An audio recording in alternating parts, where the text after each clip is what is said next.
Isang illegal na drag racing ang naispatan kanina madaling araw sa Mindanao Avenue sa Quezon City. Ang mga kalahok sa karera nadismaya nang patigilin sila ng mga rumesponding pulis. Balitang hatid ni Oscar Oida.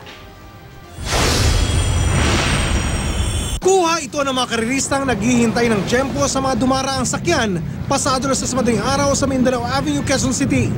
Naiipon ang mga sakyan dahil nauna rito. Pinahinto nila ang daloy ng trapiko para bigyan daan ang iligal na karerahan ng motorsiklo. Pero naudlot ang naturang karera, makarang rumesponde sa lugar ang ilang pulis. Aminado ang mga karirista na iligal ang kanilang ginagawa. Pero bukod sa karangalan, malaking datong daw ang pinag-uusapan dito. Hindi naman din bira yung posta, umabot kami ng 120, 150, umabot kami ng 70K.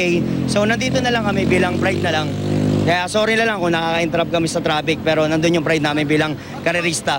Dagdag pa nila, tumutulong naman daw sila sa pagkumando sa traffic. Oo, humingi kami ng tawa dahil na-interrupt namin yung traffic. Pero every time naman ng racetrack na, humingi naman kami ng abiso sa kanila na within 5 seconds, pagbigyan nyo kami, within 10 seconds, tapos na rin yung karera.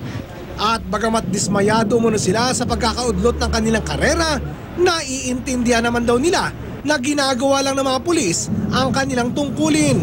Di naman daw nila kukontray ng mga ito at bakit sa susunod, di na raw sila mapagbigyan. Utos daw sa kanila, sila mapuputokan pag ano, which is nire-respeto naman namin sila. Kung hindi pwede, di hindi pwede, di ba? Nila, sumasali naman daw sila sa mga legal na karera. Pero kung pustahan lang daw pag-uusapan, ihamak na mas malaki raw ang makukuha nila sa illegal. Oscar Oida, GMA News.